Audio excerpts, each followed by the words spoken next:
Hello. Let's see. There you are. Hello, hello. Hello, hello. Welcome everyone to the stream. How are you doing, Squibbo? I'm very good, thank You're you. good? Okay, I'm that's happy to be nice. here, yeah. How are you doing? I'm fine, thank you.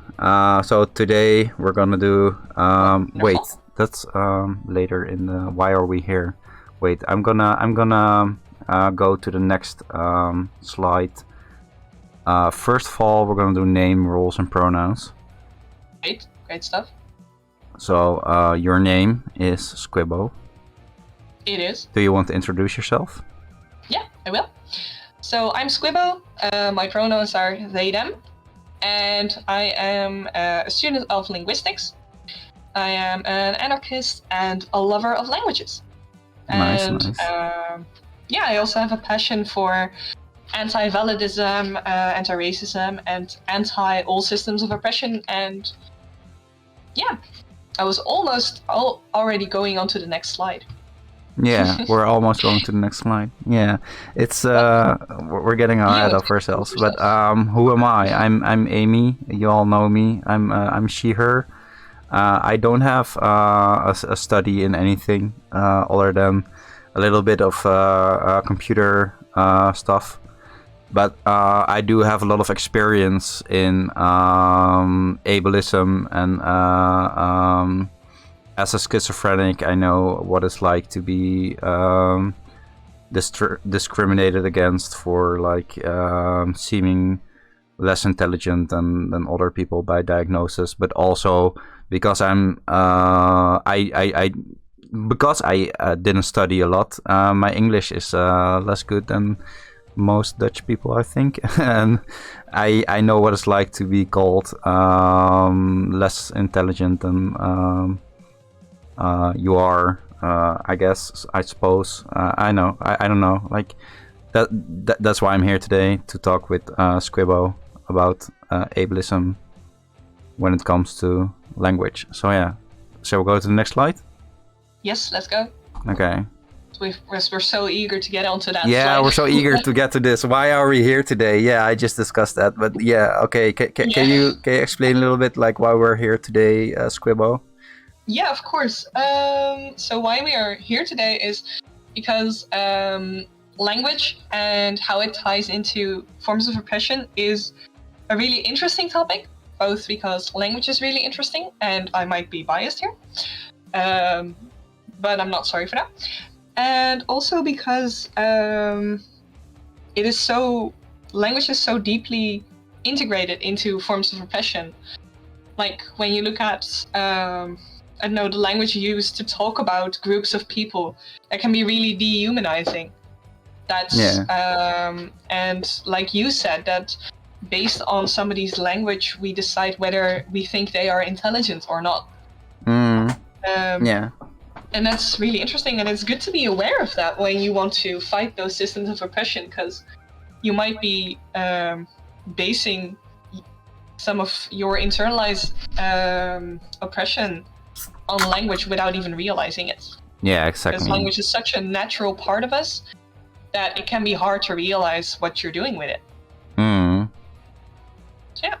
So something I struggle with a lot is, we're going to talk about this more in depth later, but something I struggle with a lot is finding the words that I'm, like in Dutch, I would, rattle on about whatever I'm talking about and like just say the words that come to my mind. But when I speak in English, the words come to me in Dutch, and then I have to like translate them. And then there are a lot of pauses in my sentences, like you know what I mean? Like I'm trying to figure out like how to explain what I'm trying to say while I'm talking. So it does come somewhat naturally to me. Like I can speak somewhat naturally, but my vocabulary in English is a lot smaller than in Dutch. So I do face a lot of that kind of trouble in expressing myself that way. So also I wanted to ask you, do you want to explain a little bit about your avatar today, like your little image? Like what's that supposed to mean? Yeah, I do. Great that you're mentioning it. Yeah. Also, what you said is a really good example of why it's important to think about language and why it's important to think about how you're looking at language. Yeah. But about my avatar, so my avatar, this blue bird-like creature that you're seeing, is called a wug, W-U-G. Yeah. And it is based on an experiment done by a linguist in the previous century. And it was a really fundamental study for linguistics. And what they did in that experiment was show children a picture of this blue creature and tell them, this is a wug. And then they showed a picture of two of these creatures, and they asked, now there are two of them. There are two ... And then the children would have to write something on the dotted lines. And all of them said wugs, so W-U-G-S. Yeah. And this was given as evidence for that children are able to determine rules about language that they then use to deal with new words that they haven't learned yet, because wug isn't a word that exists in English, as in nobody used it before this experiment, so they couldn't have seen the plural of it before, but they used a rule. Yeah. And that's really cool that you can learn rules about language and internalize those, and then use those for words that you've never seen before. So yeah, and that's what my creature is for today, the wug. It's actually really interesting because this is some kind of thing, these kind of tests I do as well with AI. I'm really interested in large language models, like how they relate to how we use language. And this is a test that you can do, like make up any word at all and ask them like the plural for it, and they'll make some shit up. So that's... Hello, Panda Doodles. Thank you for joining. Thank you for following. I really appreciate it. But yeah, we're not going to talk about AI today, but that is a test you can do with large language models, and you can see that they can they do the same things. So that's really interesting. Anyway, okay, shall we go to the next slide then? Yes. Let's go. Hey, Castaffel. How do I call you right now? Like, do I call you Castaffel? Sorry, just lurking, but this convo is very interested. This Panda from the LPSO server, by the way. Yeah, I had an idea you were a Panda from the LPSO server, but nice. I'm Panda from the LPSO server. Hello. hello. And hello, Len. Thank you for joining today. Shall we go to the next slide then, or? Yes, let's go. All right. So the first slide is what is language? So that's a bit of a loaded question. What is language? It absolutely is. Because this is actually really hard. Like, think about how you would answer this. And then you might ask, but Squibbo, you're the linguist. Shouldn't you know the answer to this? And the fun fact is that linguists are not in agreement about what is language. So we haven't even gotten on an agreement on this. No. But a definition that is usually used and that I think is really good is a system of rules, words, and pronunciations to communicate. And what's crucial in this is that language is not the same as communication. Yeah. Because communication can also be non-verbal, like in your body language, or that's... I mean, even sign language, maybe, like that's just... Or that's a language. Yeah. No, that's a language. Sign language is a language. Yes, sign language is language. I was actually just about to say something about this. Because sign language is a really interesting topic. Sign language is basically it's a bit like spoken language is in that it also has a grammar system, and it has signs instead of words, basically. And what's really interesting about sign language, and what a lot of people don't know, is that sign languages are often do not have the same grammar system as their spoken equivalents. Oh, so, really? For example, yeah, it's really cool. So people think that if you sign, then you just sign the words in the order that you would do it in the spoken language. For example, if you sign an English sentence like this is a wug, you would first do the sign for this, then the sign from is, then the sign for a, then the sign for wug. But that's not how it works. No. Yeah, exactly. It is very, very different. Like, for example, a lot of sign languages don't have articles, and those are words like the, a, because usually from context you can make out what it is, and also it takes time to sign those, and that's annoying. But yeah, that's really interesting. So a lot of them have their own separate grammar system.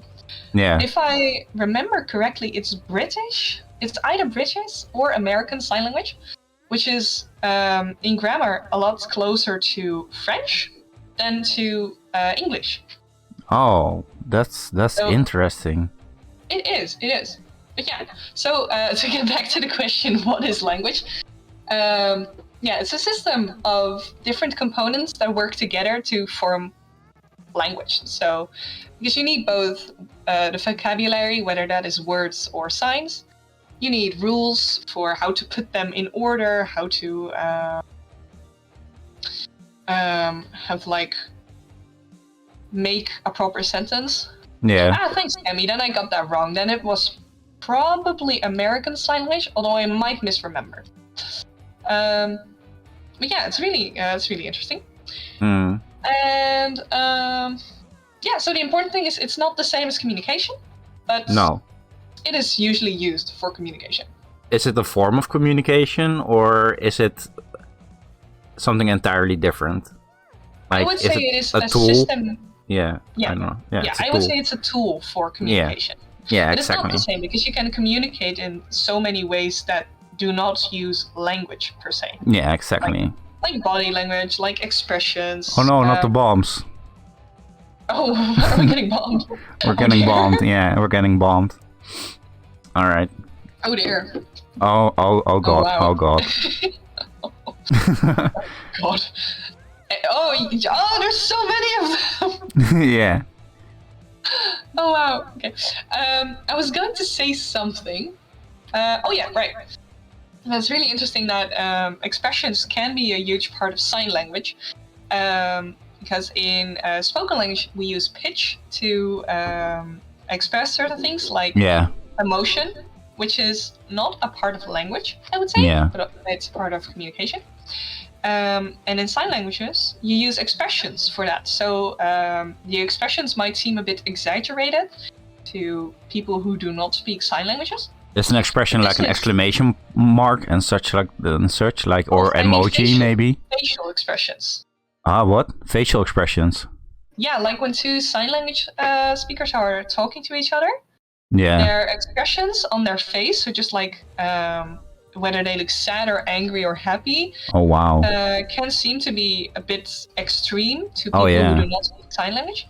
But this is because it's a replacement for pitch in spoken language. Oh wow, that's interesting. Really interesting. Yeah. We are going on so many tangents. And yeah, exactly. So language is a tool that will allow you to communicate. Yeah. And I have my own definition of language. Yeah. I would say language is a tool to transfer ideas. You know what I mean? So I have an idea in my head and I want to transfer that to you. So I use language for that. Yeah. I don't know if that's... Yeah. Yeah. Oh, okay. Shall we go to the next slide then? Yeah, let's go. Okay, let's go to the next slide. How is language used? Oh wow, we do go into tangents. We get way ahead of ourselves. So how is language used? You know, like sign language is a good example of that. But do you have other examples? Yeah. Well, I mean, language is mostly used for communication, for expressing ideas, like you said. Yeah. And I think that a really interesting way of using language is using online language. And for example, the way that people try to express emotion over text. Yeah. And that people, for example, tone markers are a really cool recent development. like like slash serious or slash J. Yeah, exactly. Exactly. Because when you're writing and instead of speaking and where you don't see the other person, you can miss some information like their facial expression, like the tone of their voice, and it can be a bit hard to determine whether or not somebody's joking. Yeah. Which is a problem because language is used for communication and you want to communicate that. Yeah. So to solve this, people just marked it out with using tone markers, and I think that's really, really cool. Yeah. Did you see my last Discord status? I did. Are you slash J or are you slash serious? Yeah. That's great. Yeah. What do you think of tone markers? I think they're very important because it's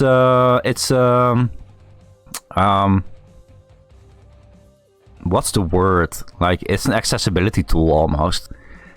Because in written language, you aren't really able to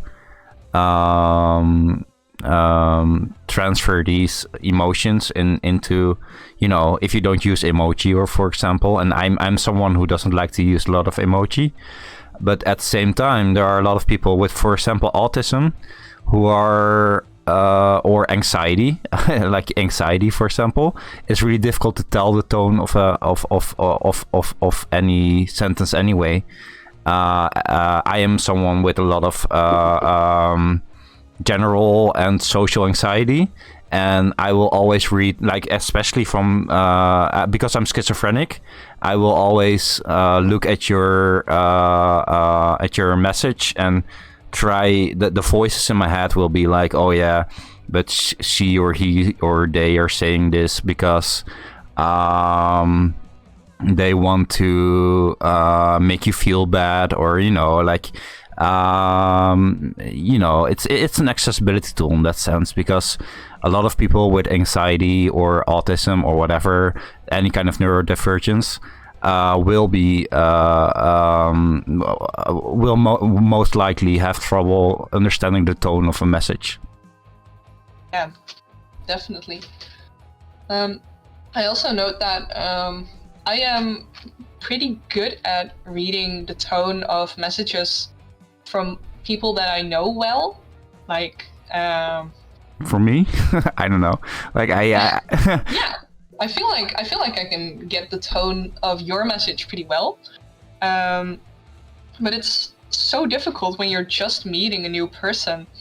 Yeah. Like, even if you eventually get pretty good at it, like me, at the beginning it's so difficult. Yeah. Because you have to get used to the type of writing that a person does, and like, I have friends who, for a longest time, I thought that they were just mad at me all the time when they texted me. Understandable. Because that was just what their writing style sounded like to me. Yeah. A lot of people say that I sound intimidating as well. I should just end all my sentences with unya. For real. Agree. Yeah. No, agree. And I mean, I can get that.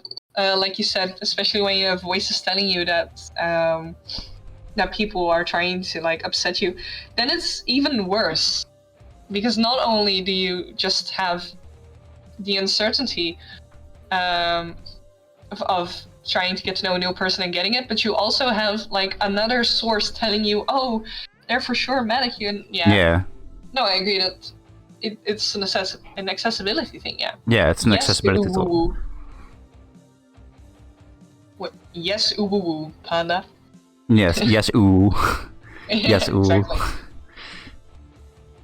Yeah. It's always very different to gather tone from text with no context, yeah. Yeah, it is. It really is. It really is. Yeah. And it just, I mean, even if you are able of eventually getting it, it takes some time, and at the beginning it's just hard, and then for a lot of people, like you said, with autism or anxiety or whatever, just it stays bad. And yeah, no, I agree. I should use them more, to be honest. I should use them more too. It's just like, I know they're there, I know they're important, it's just like getting them in my system is so difficult. I have to admit, I always forget which ones are which. Like, for the longest time, the one that's like POS, Oh yeah. I didn't realize that was positive. I thought it was I know what you're gonna say. Yeah, I know. Yeah, exactly.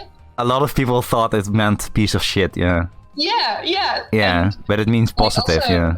Yeah, and also like serious and S, like. Why would you have a SRS and tone S. indicator for piece of shit though? Like that seems. I don't know. I think there's. I don't know. I think those exist. I'm not sure. I mean, that's why I don't like using them, just because then I have to memorize all these abbreviations and I keep forgetting them. And if I get it wrong, it's like I'll send someone completely the wrong message. So what I personally do is I just try to like use a shit ton of smiley faces. Yeah. So what I can recommend is LOL and such. What I can recommend is to use /J and /S as joke and sarcasm, and that's a good way to get them in your system without like having any kind of what's it called, like ambiguity. Yeah. And then you know, like at some point you want more because it's just helpful. I use /J and /S all the time for joke and sarcasm. And that's how I got used to them. Especially sarcasm is so hard to get it from text. Sarcasm is really hard to understand, and that's the most important tone indicator, I think. /S is the most important one because a lot of jokes I make are sarcasm. But I can sound so serious that people genuinely don't know if I am being /serious or /S right now. Exactly, yeah. It's so hard. Yeah. No, I just use so many smiley faces that it's really hard for people to, like, think I'm mad. Also because yeah, I know what you mean. That's at least what people tell me, but you never know. But that sounds too bubbly to me. Like I don't want to sound bubbly. Like I'm not. I'm in my voice. I never sound really. You know what I mean? Like I want to have something that's close to my own voice, and I feel like emoji are very bubbly and loud.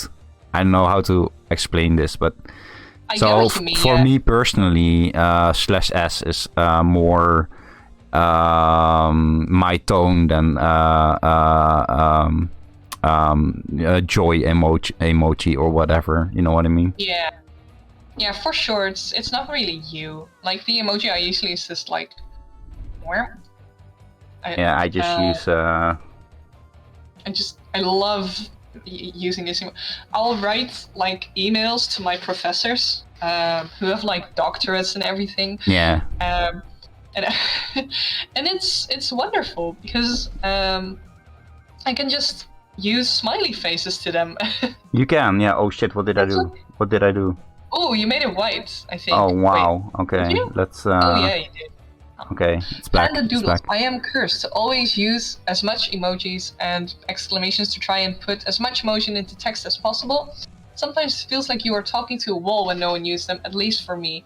Yeah, no, agreed. I mean, that's just one of the things that makes it a little easier to get what somebody means, isn't it? Yeah, understandable. Alright, shall we go to the next slide then?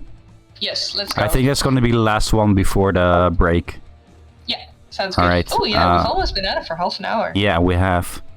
Wow. How does language develop over time? That's an interesting one, I think. Do you have something to say about that? Question.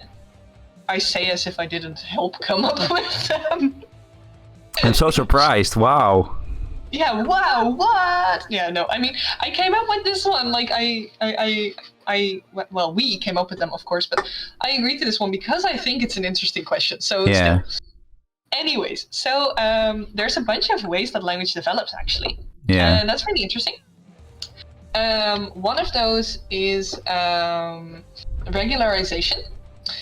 And what that basically means is the process by which languages become more regular. For example, a lot of languages used to have more irregular verbs. And an irregular verb is, for example, swim, swam, swum. So in the past tense, it's not swimmed, it's swam.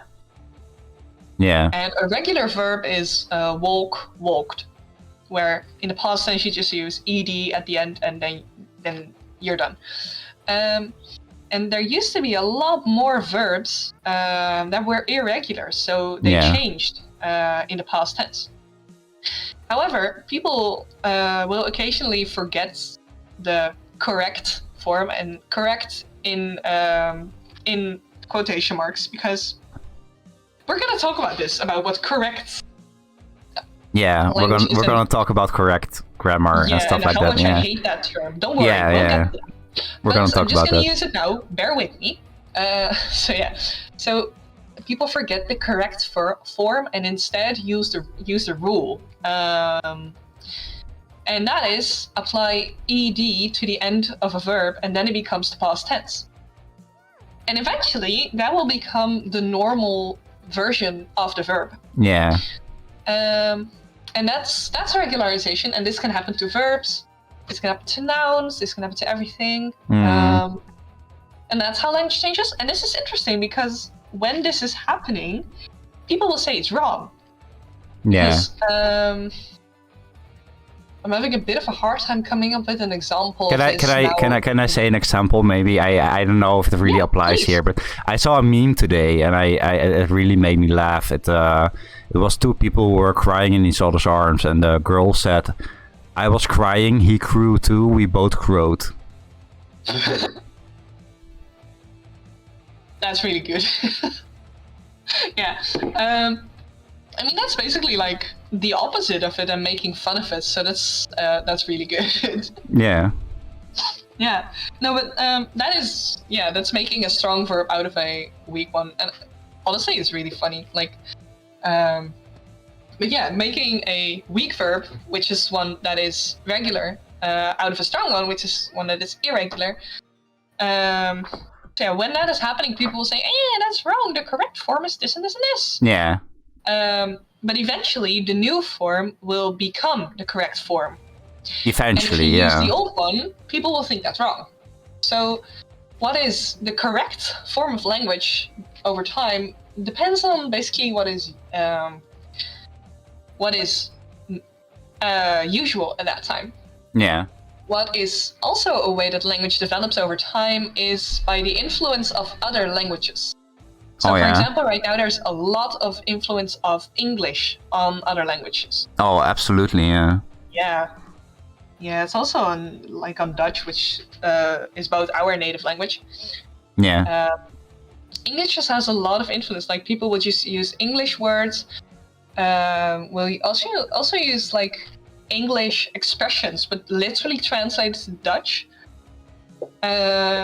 Use English grammar forms when translating something directly, which would not be correct in Dutch. But also, what we're seeing now with English and other languages is kind of an extreme example, because languages have always influenced each other. Yeah. All the time, ever since we came up with language. But mostly neighboring countries. Yeah. Yeah.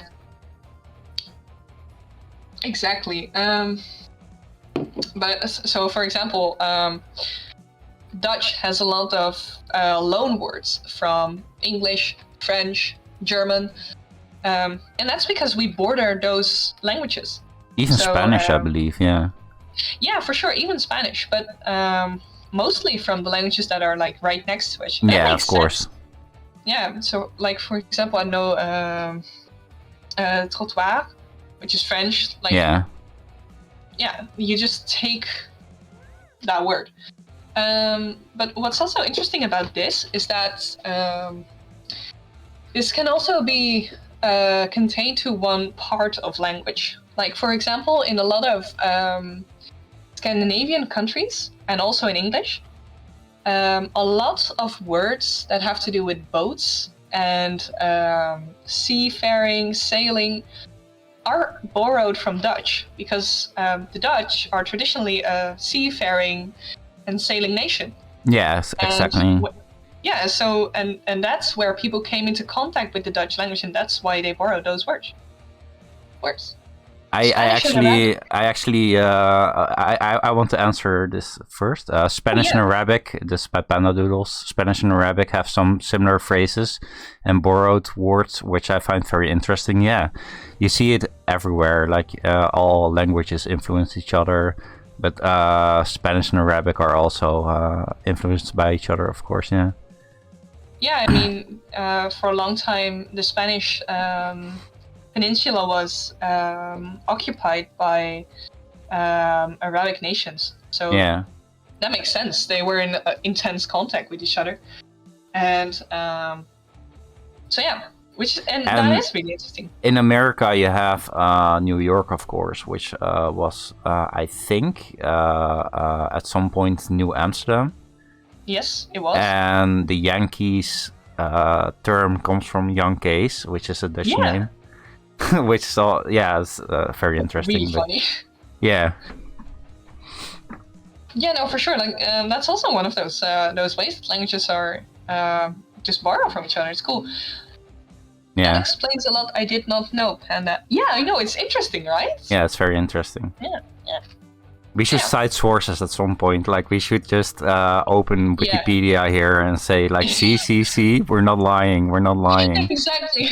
Like, we're not making up shit. Of statements here. Yeah, we're making a lot of bold, hot takes. Yeah, exactly. Okay, we so are. anyway, is this a good time to take a little break and come back in 10 minutes? Yeah, I agree. Yeah? We've been out for half an hour. Oh, I need I'm glad you believe us, Panda. Yeah, I need a quick toilet break, and I'll see you all in 10 minutes. Oh, and we have to hydrate. We have to hydrate. Hydrate, everybody. Hydrate. So true, Panda. Thank you. Hydrate. Thank you, Panda. Be back in 10 minutes. All right. Where's my be right back screen? Here. Okay. Bye-bye. Bye. Welcome back. Let's see. Oh, yeah, there you are. Hello.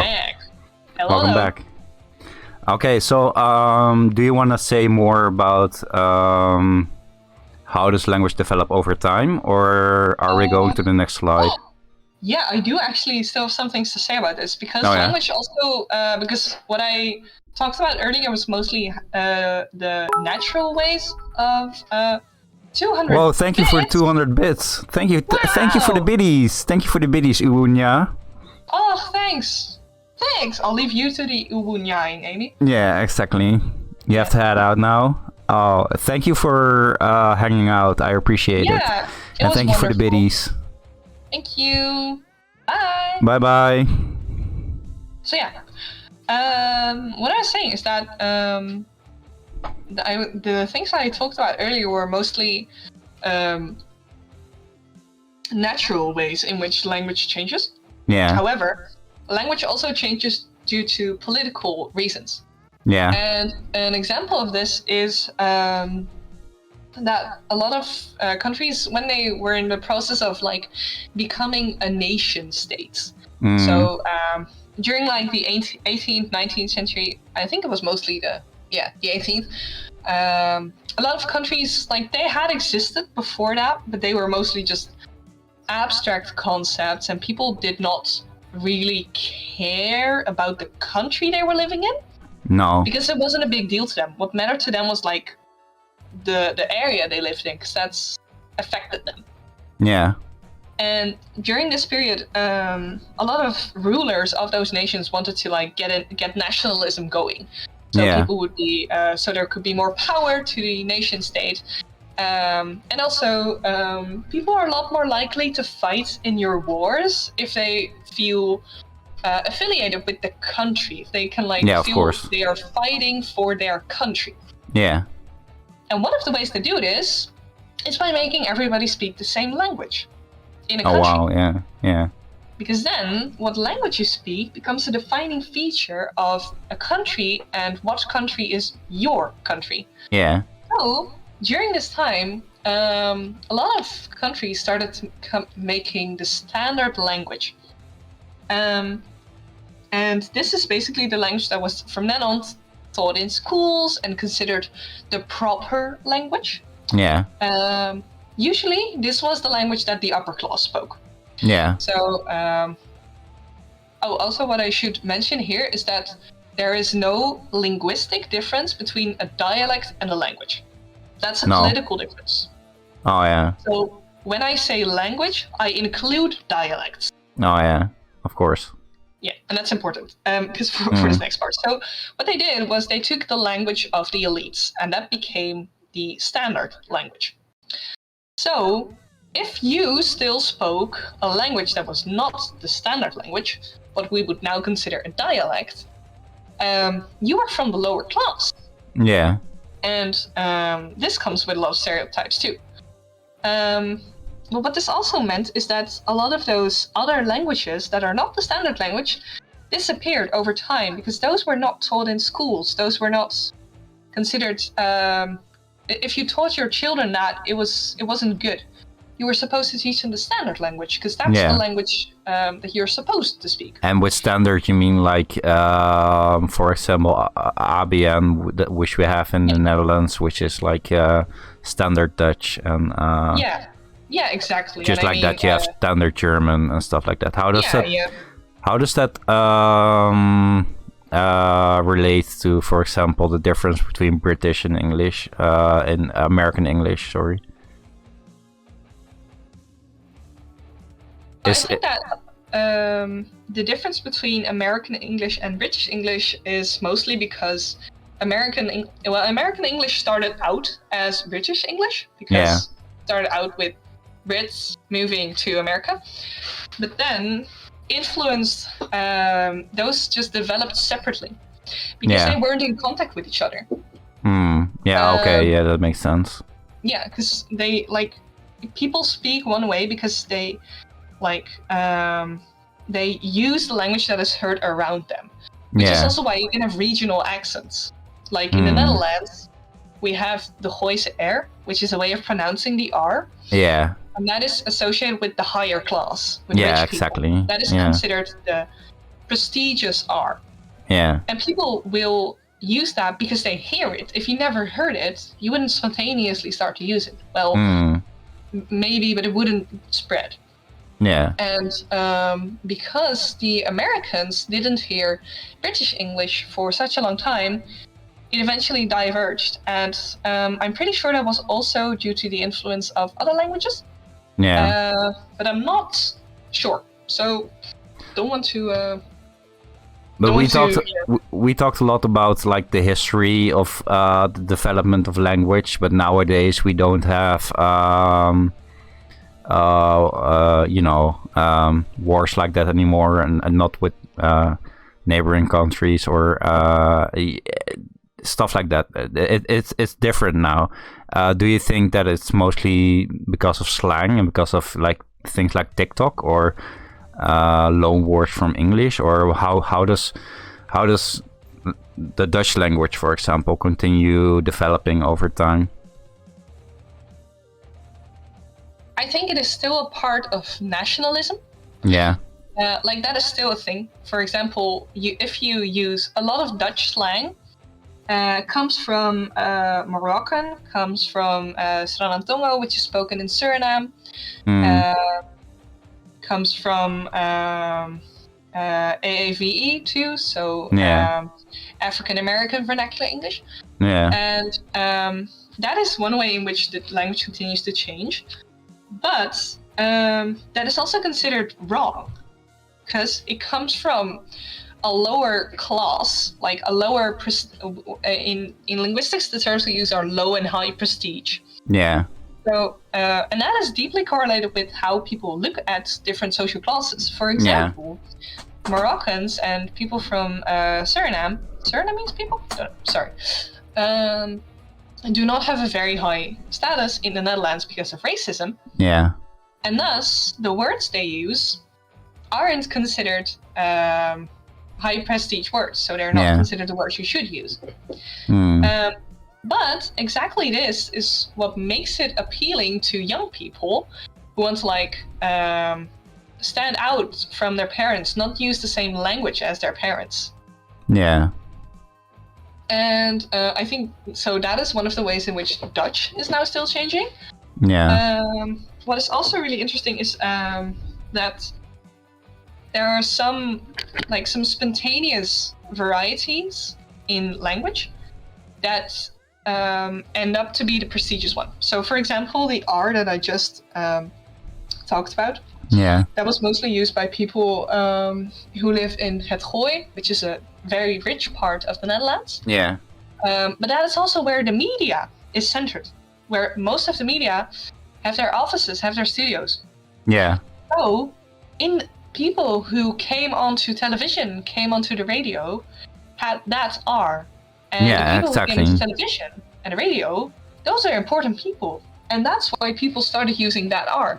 Yeah. Oh, understandable. Yeah. So it's a byproduct from having the media there in that area. Yeah. Oh, nice. Yeah. Interesting. Yeah, and of course that there's the rich people there. Yeah, So of course. Yeah. So that's one of the ways Dutch is now changing. Also, the influence of English, like you said, that also has an effect on Dutch, of course. Do you think like TikTok has an influence on the Dutch language? For sure. I mean, also because a lot of TikTok is in English, and Dutch people will watch a lot of TikToks in English. Yeah. So that's just one of the ways that they are exposed to more English and will start using more English. Yeah. I have to admit, I don't have TikTok, so I'm not completely sure. No, but I think there's also like some words and terms that originated on TikTok. Well, they say that, but usually it's just that they popularized AFE or slang by people of color, or you know what I mean. TikTok popularizes a lot of slang by people of color, and then people say to take it away from the POC background, they say it originated on TikTok, but yeah. Why does that not surprise me? Yeah. Yeah. No, but those words that come from people of color, because they are seen so much on TikTok, people will start using them more, and they become a part of the language.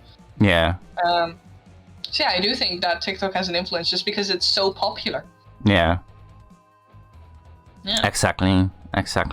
Okay, I feel the same. All right. Yeah, do you have anything more that you would like to say on this topic? Well, I think just I just think that since the internet, development of language has taken a bit of a nosedive, whatever. Not nosedive, that's not the right word, but like it accelerated over time because of the internet. Yeah. Just like a lot of like anime, for example, we would never in Dutch use make up some kind of Dutch word for it or whatever. Gaming, who says ik speel een computerspel, you know, nobody says that. Like, you're gaming. Nobody says that. You're gaming, yeah, that's just how it is. And like, since the computer, a lot of terms that we use in the Netherlands. And just to clarify, whenever I say Dutch or Netherlands, I mean any non-English language. So I think that the things, I can only speak for Dutch, of course, but I think these concepts apply to German, to French, to Italian, to Spanish. I think all these countries have these influences from TikTok and computer and internet, and you know what I mean, right? Yeah. So I do say Dutch all the time, but that's just because I'm the most fluent in Dutch of all languages. So that's just why I take that as an example. But yeah, I do feel like the internet and like the new kind of... I feel like Dutch especially never really bothered making new words for concepts that are from the computer or from internet. And we just use the English terms for it, like anime and gaming and internet. Just the word internet, for example, like it's just all English words. A lot of we've gotten a lot of more English loan words since the computer was invented. For sure. Yeah. what's really interesting about this is that Dutch is kind of unique in how many loanwords it takes. Because what you said, what you said is true. That English has an effect on pretty much any language that it gets in contact with, for sure. But Dutch seems to take way more English loanwords. I believe you. Like, I know that in, for example, French and German, they don't use as many loanwords. And what's also interesting is that if you just walk around in those countries, or in any country besides Netherlands, actually, you'll notice that the language used in the public space is the native language of the country. Yeah. However, if you walk around in the Netherlands, so many signs and ads and just shop, the writing on shop windows and everything, it's English. Oh yeah, I know what you mean. Yeah. Yeah, and that is not really a thing outside of the Netherlands. No, I know what you mean. No, it actually surprised me a lot, because I thought it was like an international concept that ads and billboards and etc. were all English. I thought it was like in the whole entirety of Europe. But if I go to whatever, Germany or Belgium, or Belgium is not a good example, but if I go to France or whatever, like all the billboards are in French. Yeah, it's really weird. Like, I think. Yeah. Sorry, go on. No, you go ahead. Okay, I feel like even in Belgium, it's more than in the Netherlands. Oh, yeah. But I haven't really paid attention there. But yeah, like when I went to Germany, when I went to Norway, Sweden, it wasn't their language. It wasn't in English. And in Dutch, in the Netherlands, so many billboards and ads and everything are in English, which is exactly odd. Yeah. All right, shall we go on to the next slide? Yes, let's go, because we've been thinking about this for a while now. What is the difference between descriptive and prescriptive language? Oh wow, now we're getting into the good stuff. Now we're getting into it, yeah. Yeah. Okay, so remember how I said earlier, correct in quotation marks? We'll get back to it. This is where we're getting back to it. Yeah, exactly. We are. So prescriptive language is what most people are used to in language classes. Yeah. It's where you have a teacher and the teacher explains to you like, oh, you have to use this and this and this form, you have to pronounce it like this, you have to write it like this, you have to say it like this. And basically it comes from to prescribe, so to say something should be a certain way. Yeah. So like any language class you took in school, that's prescriptive. People around you correcting your grammar mistakes, again, quotation marks, that's prescriptive. Yeah. Descriptive, however, is what we try to do in linguistics. And that is where we just try to describe how language is actually used instead of saying anything about how it should be used. Because linguistics isn't concerned with the way language should be used. Well, some parts of it are, but that's mostly to just study how that works in the brain, whatever. Let's not get into that. No. But what they want to know is what kind of differences are there in language? Who pronounces stuff differently? Why does this happen? Like, does it have any social linguistics, so like sociology and linguistics combined, connotations?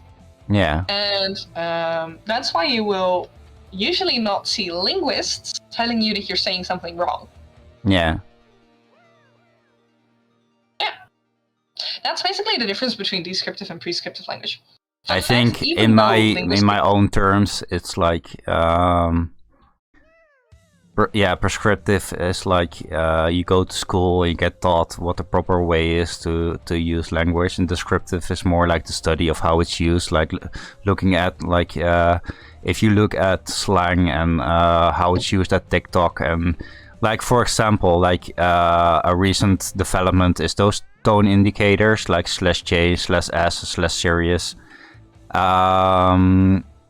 Prescriptive language will never cover that because they don't care about modern stuff. They only care about the traditional stuff. and descriptive language is like, okay, that's interesting. What's this then? And then we're gonna look at how this is used in the internet and see what the benefit of it is. Yeah, you know, like you know, just see like what how is this used? Yeah. Yeah, basically, yeah. Yeah, that's basically the difference. And that's also really interesting in that what you said about how they don't care about the current use of language, but only the old one. Because the old language, when that was developed, was considered wrong.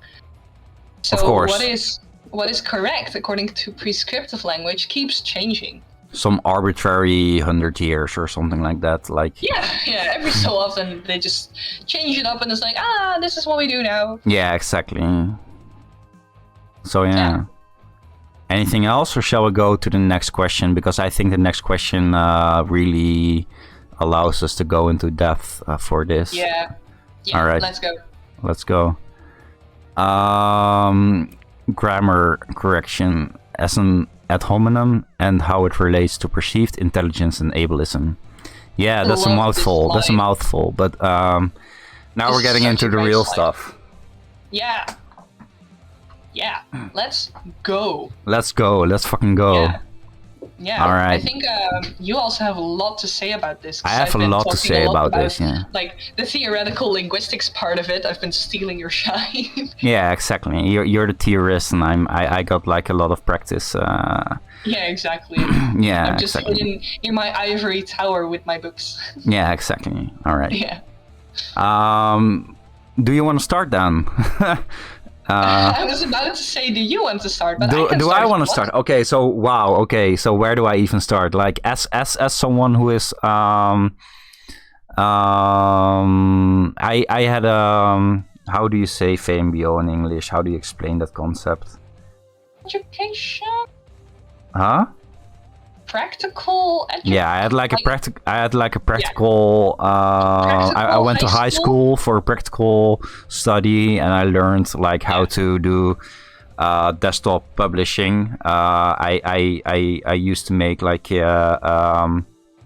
logos for companies, like for for my study.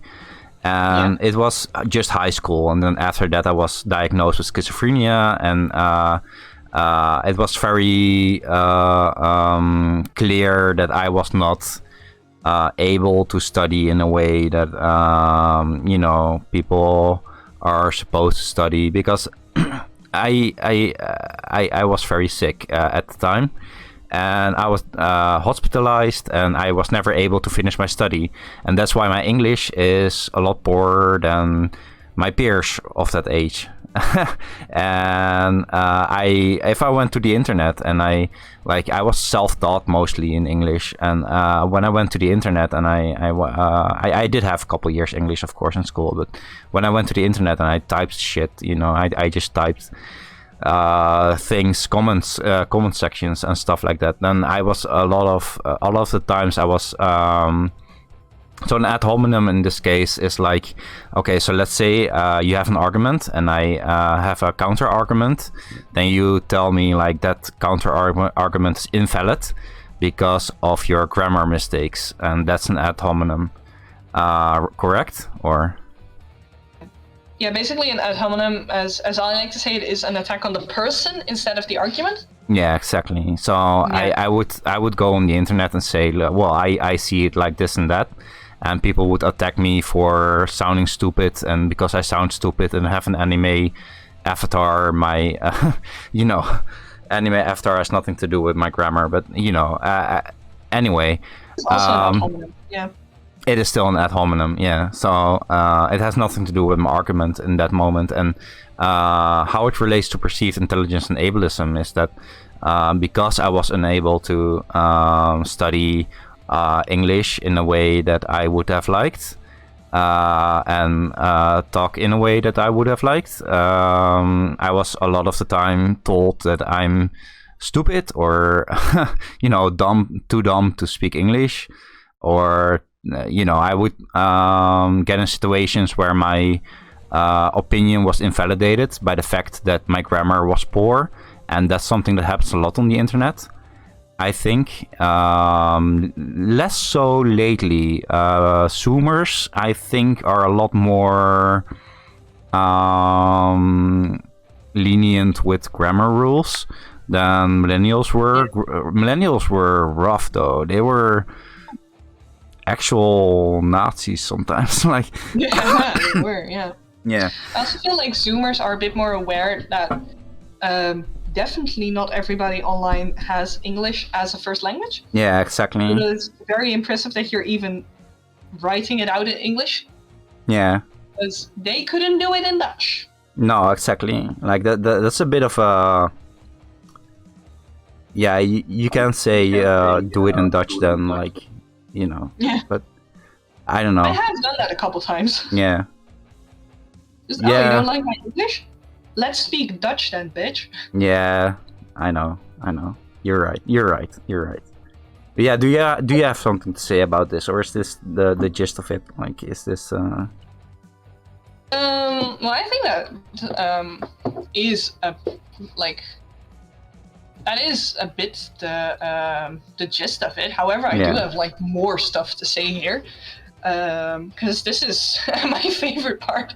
It's my favorite part too. I have a lot of tangents that I want to go into in this. Oh yeah, me too. Yeah, so you go first. Okay, cool. So, but I think this also has to do with one of the ways that it also with your story was a really good example of how you were not able to study English the way you wanted, and thus you got hated on for not having the correct, again, quotation marks, grammar. Yeah, exactly. But another way that people have the same experience is if they have dyslexia. And if you're dyslexic, of course your grammar isn't going to be perfect. Yeah. And it happens a lot that people think that, well, you have dyslexia, so your language is bad, so thus you must be bad at anything ever too. Yeah. And that's just, it doesn't make sense, because even without going into the matter of intelligence being a stupid ass concept. Yeah, of course. Excuse the bad joke. Yeah. Even if you use the measures that society uses for determining whether somebody is smart, being dyslexic doesn't mean that you can't be incredibly smart in other parts. For example, a lot of people in maths or programming are very dyslexic. Yeah. But you wouldn't in general, society wouldn't consider those people not smart. I think I have a sudden brain fart that ties in really well, and that's a lot of people who are very smart or intelligence, blah blah, but whatever. A lot of people. Okay, so a lot of people who are studying things and etc. There are people who have anxiety and therefore stutter. And stuttering is also seen as lower intelligence and stuff like that. But stuttering has nothing to do it you know what I mean? You know what I'm getting at? Stuttering? Yeah. Can you say what I want to say? I can't find the words. Whether you stutter or not doesn't say anything about your intelligence. Yeah, exactly. Even about how well you speak a language. Yeah. If you stutter, that doesn't mean that you don't speak the language at all. No, exactly. So even by those standards that are wrong, it's not true. Yeah, exactly. Yeah, no, for sure. And what's also interesting is that, and this is for example, AAVE in English, but also a lot of Moroccan, mostly Moroccan. I use mostly Moroccan because most of the Dutch slang comes from Moroccan and is Yeah, exactly. used by Moroccan speakers. But this goes for other marginalized groups in the Netherlands as well, of course.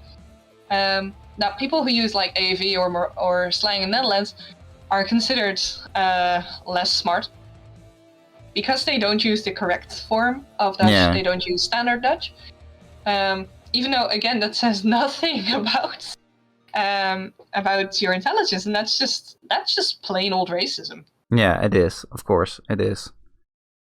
And I think another like example is my stepfather is from Iran. He fought against the regime, and he was placed a price on his head and had to flee. So he came to the Netherlands, and he found like he was a doctor there or whatever, like something. I don't know. Like he came here, and he had like no degree of anything that matters here. So he had to study again, and he couldn't. So he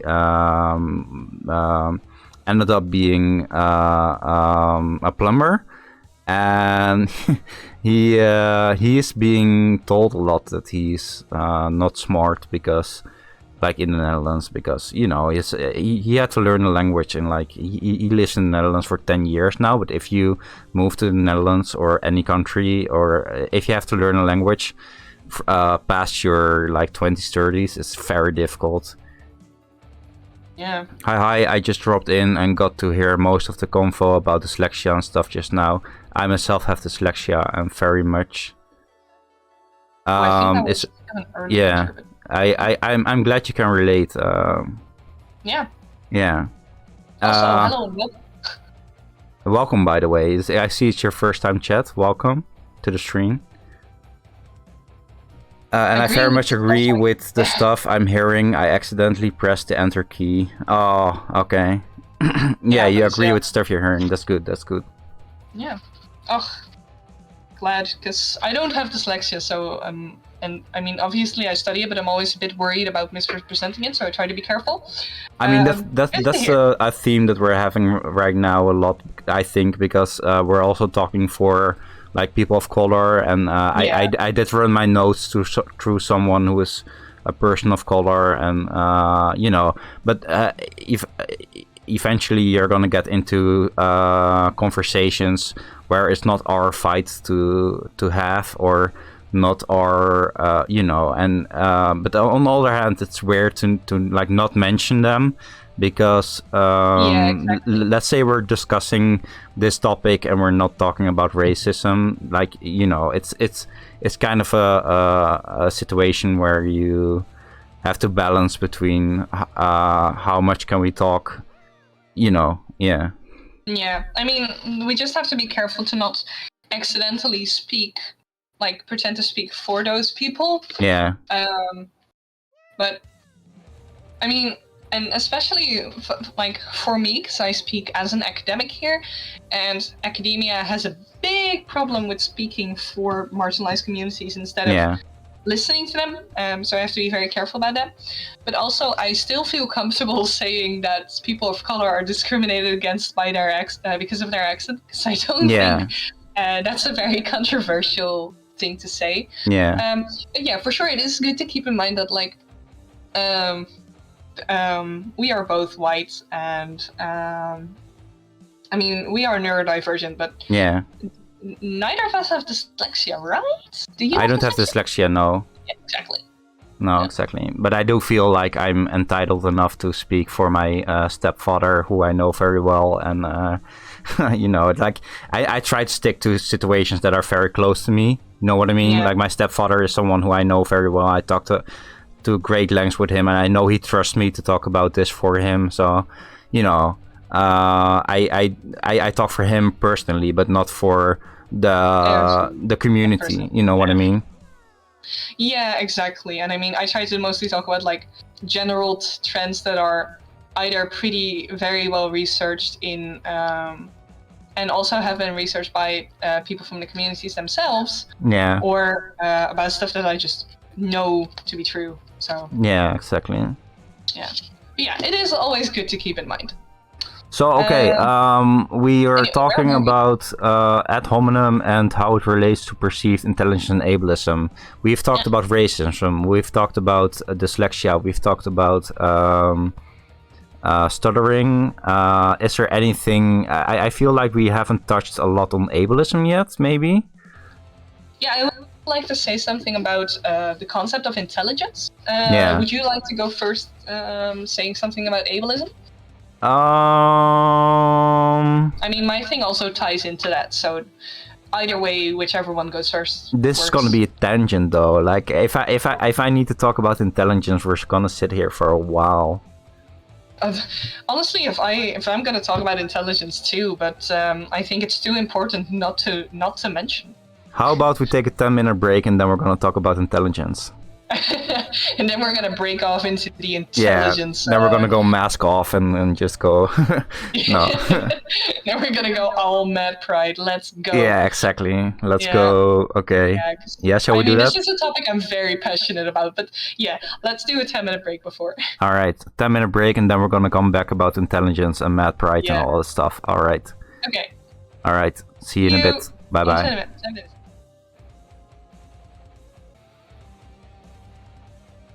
And we're back. Hello, we're back. Oh, hold on. This is not good. Oh dear. Here we go. What's happening? Here we go. So, there we are. Good. Welcome back. We're going to talk about intelligence and how does it relate to language. Hell yeah. So, what is language? Yeah. What is intelligence? Sorry. Yeah. I mean, let's get into it. I mean, we had to take a break. Yeah, we had to take a break. We have to take a break. This topic's gonna take a while. Oh boy, it is. Oh, yes, it is. Boy, oh boy. Yeah. So intelligence. I have so many opinions on this. Me too. Basically, I can start off with saying something about like how IQ got started, because that's what most people think of when they think about intelligence. Yeah. Yeah. Shall I? Okay. Yeah. Go ahead. Go ahead. IQ started as a way to, it started by, I think it was Piaget, not sure, don't quote me on that, but it was started by a French psychologist who wanted to see which kids needed a bit more attention in class. Because he noticed that not everybody learns at the same speed. And he thought, well, what if I make a test so I can see who is falling behind a bit so they can get some extra attention and also just reach their potential and so they don't get in trouble later. Which is, that's not a bad thing. No. I think. Yeah. But then, through some twists and turns, it was used eventually by the American Army to select who was smart enough to serve in the military. Yeah. And this is where things honestly started to go wrong a bit. Because one of the things that they did in the US was, for example, say that the IQ test measures intelligence. And intelligence is actually a really vague concept. I mean, we all use the word, we all have a feeling of what it means, but it's really hard to actually define intelligence. And a definition that's often used now is just the score on an IQ test. Yeah. However, I have my own definition of intelligence, but that's... love to hear it. Oh, I think my definition of intelligence is the ability to put knowledge into practice. Oh, that's a good one. Yeah? Yeah, I think that's a really good one. Okay, thank you. I mean, that's actually like one of my main grips with intelligence, is that a lot of people think intelligence is only the use of skills taught in school. Yeah. And being able to do well in school because you are able to memorize stuff and use basically do well in school. But that's a bit very limited. It is very limited. Not only that, but yeah. Yeah, because the types of qualities and the types of abilities that are used in school, and that school tests are just a very small part of all the abilities that a person has. Yeah. And even then, a lot of people don't do well in all subjects. So, for example, like if I use me as an example, I go to university. I have a degree. People would typically say that I am intelligent. Yeah. Because I am able to go to university and get a degree. Mm. However, I am not able to do basic math. No. Like, not at all. If I have to do some very simple multiplication, addition, whatever, I can't do it. And people would typically say that is not intelligent at all. Yeah. So, intelligence obviously isn't just one thing, because you don't have people who can't do anything and people who can do everything, but everyone has a mix of different abilities and capabilities. Yeah, but if I may, I'm gonna upload this video afterwards on YouTube, and then I'll put some links in the description for sources, because I feel like we need some citations here. But one of them is the Bell Curve by Shaun, which is a really good video. It's like 4 hours. I don't know. Like I'm happy he's trying short form video, but you know, Shaun made a video about intelligence and the Bell Curve. The Bell Curve is a book that was used to explain, or like to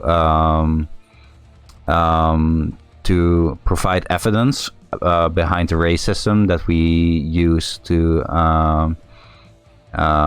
define intelligence. For example, back in the time and back in the day, when for example, women and people of color had different qualities than white people or white men. For example, women would be very good at, for example, they would be raised to mostly do cleaning and stuff like that, and then that run a household. Yeah, run a household. That's what they were taught. And at some point, there was someone who wrote the Bell Curve, the book, who wanted to put into like some kind of graph how this plots in a way that you can measure how important these qualities are for the economy or for nationalism or whatever, and that's why at some point we got a test that was the IQ test that came from the Bell Curve, I believe, that measures these qualities, like how good are you at cleaning, and then that isn't measured because it's just not important. But like how good you are at math is important, because that is what is regarded as a high value skill for capitalism. So there was like this system created to give value to people based on their skills, which was very white and male and able. And when upper you class. What? Upper class too. Yeah, upper class too. And like, white lower class men who worked in the factories also didn't score well in those tests. No, of course. Even though they are perfectly capable of doing certain tasks that are very important. Very important. Yeah, exactly. Yeah. I will put the video of Shaun in the description, because I feel like I suck at explaining it the same way he did. We're also not going to explain in 30 minutes what he did in 4 hours. So yeah, exactly. Yeah. But yeah, at the same time, the IQ test is inherently very ableist and sexist and racist. Yeah. It's also a really hateful concept, because that claim that gets passed around a lot in like extreme right circles, that like well, black people have lower IQ scores than white people. Well, yeah, that's how it started. Like they wanted to have like some kind of measurable racism, like some measurable proof that they are allowed to be racist. And now, like a couple hundred years later, it's like it turned around, and they don't use that anymore as like they don't say like, see, it's right now it's at a point where they don't even question it anymore. Like, it's truth. Like, IQ is measurable, and IQ is what makes you warded for capitalism or not. You know what I mean? Like, if you are, it's especially like hateful to me, because at the time, I'm really not sure what it is like now, but at the time, it was true. Black people did score lower on IQ tests than white people. Yeah. And that's because IQ tests test for school skills. And for the longest time, black people either could not go to school or went to really bad schools that were severely underfunded. Yeah, exactly. So, clearly they aren't going to score as well on a test that measures those skills. Yeah, exactly. And that's just to me, it's a really good illustration of the point that the IQ tests schoolish skills, because else, like, if it was just some intrinsic value, you wouldn't be able to train for it as well as you can. No, you can really train for an IQ test. However, I do feel like we have to make a bridge back to language. Like, how does this relate to language at some point? We've been hating on IQ for a while now. Yeah, exactly. So how does this relate to language? Like, So, intelligence, which we've been talking about mostly through IQ, relates to language in a way that people attach a lot of... we've got a comment. Intelligence explained by IQ is another example of people trying to simplify, with the totally unintentional side effect of preferring certain people over others, very complex things into something very easy to understand, like removing a lot of context. Kind of similar to things like gender and stuff. Yeah, exactly. Like, intelligence, you could actually have a pretty good conversation about like that. Like Amy said before, that her definition of intelligence is whether you're able to apply knowledge. That's a really interesting definition, and that's worth discussing. But IQ is just such a simplified, like you said, concept of it. Yeah. It's hateful. Anyway, back to language. Back to language, yeah. A lot of people like to correlate the language that people use with their intelligence, and through that with their worth. Because if you're not very intelligent, well, then clearly you're not worth anything according to capitalism. Because if you can't work, if you can't make money, what are you doing? What are you doing? Yeah. So, and one of those things is this actually ties in pretty well to what we said before, that like all of the examples that we gave before, that people the racism examples where people think AAVE is wrong, and that people who speak it aren't able to learn proper English, between quotation marks. And but in the Netherlands too, people use slang, and then people think, well, they clearly can't speak normal Dutch, but also dyslexia. Also, like different accents which are associated with a different class. Like the R example I gave in Dutch, where the Gooise R is associated with the higher class. So, and people will often say that like accents from the poorer parts of the country sound farmer-ish, low educated, stupid. So people very naturally almost correlate intelligence with language used. But they do, yeah. Yeah, but language doesn't say anything about how smart you are. No. I mean, maybe it says something about how much education you've had, but that isn't the same thing. I actually, when I was diagnosed with schizophrenia, I was hospitalized, and I had to do an IQ test. And out of that came that I was gifted. Mm-hmm. So I am, by the standard of IQ, I am highly intelligent, but at the same time, I never had like the education to show for it. You know what I mean? So it doesn't matter anything. You know what I mean? Yeah. Yeah, for sure. And like it doesn't matter, because even though I have these scores, whatever, it doesn't matter to me, because ultimately I am not able to work. I am disabled, and I am, so it doesn't matter. It really doesn't matter. No, and it's also just that people think that, well, if you have a high IQ, then you must also be able to do the really important work. Yeah. And then the important work is usually like, I don't know, being a CEO of a large company. Oh wow. Okay. Can I say something about this? Yes, please. Do you remember?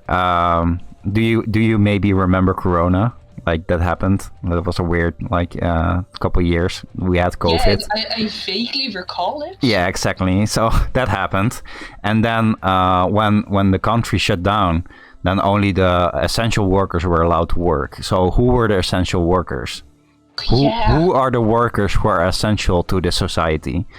Who keep the backbone of society intact? Let me guess. Was it CEOs and bankers? No. Yeah. No way. Yeah, it was mostly like medics and janitors. Janitors and janitors. Yeah. Honestly, janitors are the backbone of any society. And yeah, exactly. I'm not exaggerating in the slightest. I mean every word of that. Yeah, of course they are. Yeah. Yeah, no, that's a really good example of it. That, like, but even now that Corona is just a thing of the past and doesn't exist anymore because the government said so. Yeah. People have gone back a lot to thinking, well, the really important jobs are, I don't know, being a banker, being an economist. I mean, yeah, exactly. Medical workers still are held in pretty high esteem. Yeah. Which is good. Also, apparently, do you remember when gyms were considered essential? Oh yeah! Wow. Yeah. Okay. That was wild. That was wild. Yeah. Yeah. Exactly. That was so wild. Anyway, that just popped into my mind. Yeah. Yeah, COVID was wild. COVID was wild. Like I'm. It was. Yeah. No, but what I was saying. So yeah, the people who are now that COVID isn't a thing anymore, considered important are people who make a lot of money and who, in capitalism, are seen as having made it. Yeah. And people feel like, oh, if you have a high IQ, you must do that. But also, and you see this a lot in like the idolization of, for example, Elon Musk, that people say, oh, he's a genius, he's got an IQ of 300 million thousand or whatever. He has the cool autism. Yeah, oh, that too, the cool autism. God, yeah. Yeah. No, for sure. But yeah, but that's also still seen in that there are very different accents between the lower and the higher class. Yeah. You see this in English, you see this in Dutch. I'm pretty sure you also see this in French and German, but I'm not as up to date on the situation there. No. And that is just because people usually mix within their group. So if you are high educated, a high earner, high status in society, most of your friends will be people from the same group. And so you will copy each other's language because you speak the language of the people around you, like I said. So that accent is still associated with a high status and thus being smart.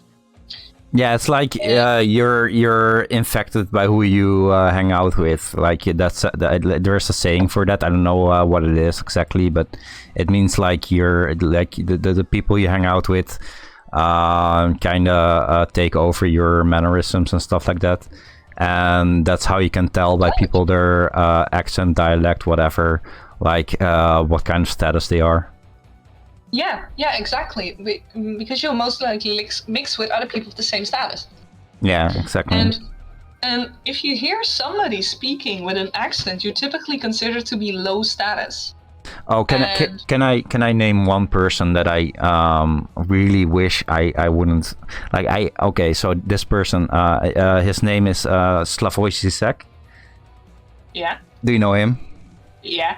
Yeah. Okay. So I noticed that I'm like one of the people who would say like, okay, this person doesn't know what he's talking. I know that has nothing to do, but I feel like when I listen to him, it's so difficult to listen to him. Do you know what I mean? I don't know. Is that just me? Well, I feel like I feel like it's not just you. I think, but again, I'm doing this from the top of my head. Yeah.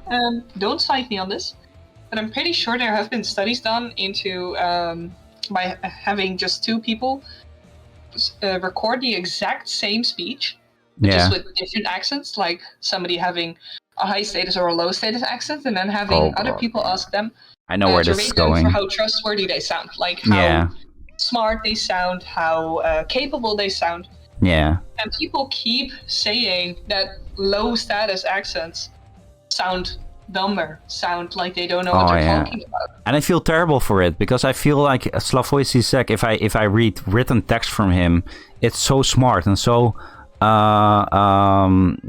good. But when I listen to him speak, it's like I can't do it. I don't know why. Like it is internalized ableism, I think, but I don't know. Yeah, but like this is a type of this is one excess of oppression that I think everybody has, because they've also tested this, and people who speak with low status accents also do this. They also of course say that their own accent sounds less trustworthy than a high status accent. Of course, because for capitalism it's important to punch down, so everyone needs to punch down, and if you can't punch down, you punch sideways. Yeah, you do. Yeah, so they believe this about themselves. Yeah, of course. And and it's just, I know, it's just wild to me how much we... Thank you for the follow, Stanken the Sockies. Oh wow, thanks. Thanks for the follow. Wonderful. Yeah, let's go. I appreciate it. Yay! Oh god, why is everybody exploding? I don't know. Yeah, something happened. I don't know. Fun. Yeah. Love it. Yeah. No, but there's just so many facets of language that people use to form their opinion of others. Yeah. And most people aren't even aware of it. And that's just wild. Like there was a study done in the US, I think, and they had people only say the word hello. And people could guess the race of the person saying it, like the ethnicity, pretty fucking well. By just the of word course. Hello. Yeah, of course, because it's like there's so much like ableism, racism, and whatever tied to just like just your greeting is already like a big red or green flag based on like what slang you use or whatever. It doesn't even have to be slang, but if it's like in a certain pitch or whatever, people just notice it. Yeah, people go ham when they notice that you're not white. Yeah, absolutely. Yeah, and they can hear that from just one word. And I think that illustrates really well how deeply ingrained this is. And like everyone has it, and it's just one of those things that people have to work on to unlearn. Also, that like taking people less seriously if they are making grammar mistakes. That's just a really important thing to keep in mind. Yeah, it really is. Yeah. However, I think it's about time that we go to the last slide and then wrap up. I was about to say the same. Yeah, exactly. So the last slide is conclusion, final thoughts. Do you have any? Do you have any final thoughts? Yeah, my final thoughts are, man, language is interesting. I love it. Yeah. Also, fuck IQ, fuck the concept of intelligence. Yeah. Fuck the system. Fuck the system. Fuck capitalism. Commit arson. Fuck ableism. Sorry, I didn't say that. That was my cat. Be gay, do crime. Be gay, do crime. In Yeah. Minecraft. Yeah, exactly. Yeah. No. But for you, my final thoughts, it's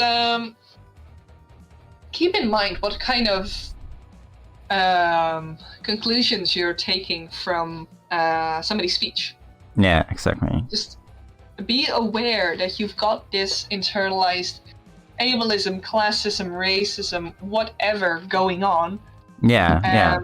And work on it the same way you do with other types of internalized forms of repression, because we all have it. It's nothing to be ashamed of, I think. Just keep it in mind, work on it. Yeah.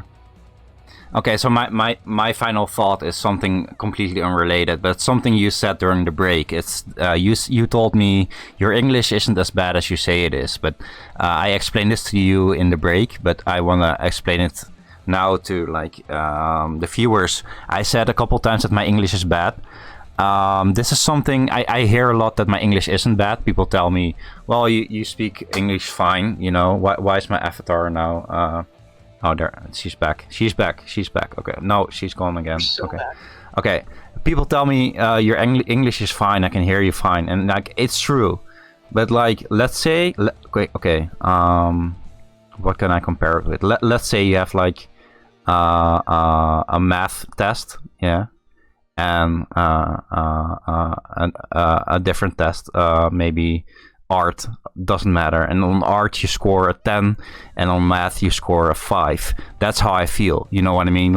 Or a 6. The 6 is still fine. The 6 is fine for math, but you notice in your soul that when you're trying to communicate an idea, that it goes better in Dutch than in English, you know what I mean? Yeah. That's how it works for me. So that's why I say I'm poor at English, because my ability to communicate ideas is so much better in Dutch than in English, and that's something I really struggle with. So I don't think that my English is really poor or anything, or I'm not able to communicate at all. But my ability to communicate what's in my head in a way that feels satisfying for me, that I feel okay, this is exactly what I meant to say, is always off by a couple, you know, it is always off. And I feel that is one of my final thoughts. My other final thought is, what was it again? Language is a fuck. And True. If you meet someone who won't go to capable, we all have our own personal dialect where we should be proud of. I'm proud of my version of British English. Yeah, you should be proud of it. Of course, you should be proud of it. Of course. It's just for me frustrating to not be able to communicate what's in my head. You know what I mean? That's just frustrating. But my final thought oh, sorry, what do you want to say? Oh no, I was just agreeing with you. Oh yeah. So my final thought is, if you meet someone who has a slur, or not a slur, what's the word? Yeah, I think it's a slur. It is a slur. Yeah. Yeah, exactly. Or slurring in speech. Yeah, exactly. Not saying slurs. That's different. Yeah, exactly. Exactly. Or it's stuttering, or not able to communicate their ideas in a way. Just try to be patient, I guess. Just try to be patient. And try to understand what they're coming from, and that it's that they do speak with a handicap, so to say. I don't know if I'm allowed to say handicap, but you know what I mean.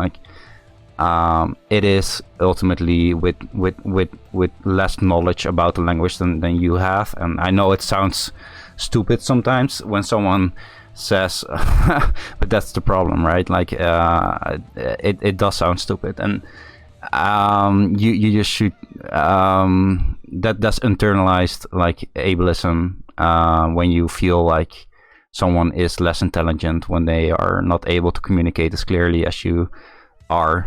Yeah, I think that's my final thoughts. Yeah, for sure. All right, That was cool. I think it went really well. I think we had a good final comment. I have the exact reverse thing, actually. I grew up in the Netherlands and always spoke Dutch in my childhood, but due to my dyslexia, I ended up absolutely hating Dutch. And so as soon as I learned English, I started communicating and even thinking in English only, which now has made it so I can much more easily express myself in English than Dutch. That's amazing. Yeah. That's really helpful. That's the same problem, but just reversed, like you said. Yeah, exactly. I mean, yeah, exactly. Yeah, it's just hard to express yourself in any language, let alone a language you're not fully comfortable in. And yeah, no, I mean, I really agree with you. Just be patient with people. They're trying. They're doing their best. They're doing something really difficult. Just be patient. Yeah, and if someone's native language is not the same as yours, and you feel like that person isn't able to communicate clearly with me, try to imagine what it would be like if you communicate in their language with them, like, right? For sure. Yeah.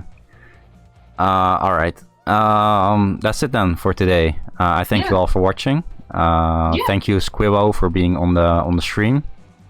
Thank you for having me. I will download the video and upload it to YouTube for everyone to watch. Bye bye, Len. Thank you for watching. All right, I'll talk to you all later. It was wonderful. Bye. Bye bye.